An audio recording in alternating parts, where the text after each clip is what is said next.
কিষাণ মন্ডল। আপনার নাম, আপনি কোন সংগঠনে কি দায়িত্বে আছেন? আমার নাম বিপ্লব সরকার, আমি ভারতীয় জনতা পার্টির হেমতাবাদ ২ নং মন্ডলের সভাপতির দায়িত্বে রয়েছে। আজকে আপনাদের কয় দফা দাবি নিয়ে কি কর্মসূচি? আজকে আমাদের হেমতাবাদ এই কিষাণ মান্ডিতে ৭ দফা দাবিতে আমাদের ডেপুটেশন ছিল।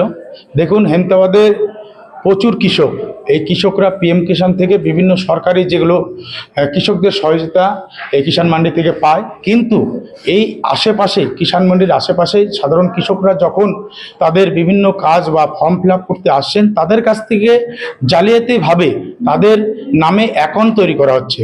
যারা কৃষক বন্ধুর টাকা এবং পিএম কিষাণের টাকা তাদের অ্যাকাউন্টে ঢোকার কথা, সেটা সেখানে না ঢুকে অবৈধভাবে যে অ্যাকাউন্টগুলো খোলা হয় সেখানে ঢুকে যাচ্ছে। অনেক কৃষক বিভিন্ন জায়গায় কমপ্লেন করেছে, এই মান্ডিতেও কমপ্লেন করেছে, কমপ্লেনের কোনো শুরু হয়নি। এবং আমরা এই সাহেবকে জানালাম যে এই দ্রুততার সহিত এদেরকে বিরুদ্ধে আইনত ব্যবস্থা গ্রহণ করতে হবে, নয়তো ভারতীয় জনতা পার্টি বৃহত্তম আন্দোলনের পথে যাবে।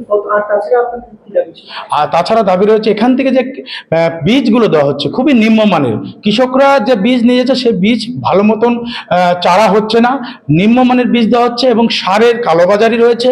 তারই পাশাপাশি এখানে যে কৃষকদের যন্ত্রপাতি দেওয়া হয় তাতে এখানে একটা দালাল চক্র বড় আকার ধারণ করেছে। তার বিরুদ্ধে আমরা আজকে ডেপুটেশন প্রদান করলাম। আর যদি এখানে কাজ না হয়, আমাদের কৃষকদের যে দাবিগুলো রয়েছে, আমাদের দাবি নয়, এগুলো সমস্ত কৃষকের দাবি, হেমতাবাদের কৃষকদের দাবি, এই দাবিগুলো যদি না মানা হয়, আমরা আগামী দিনে এর থেকে বৃহত্তম আন্দোলনের পথে যাব।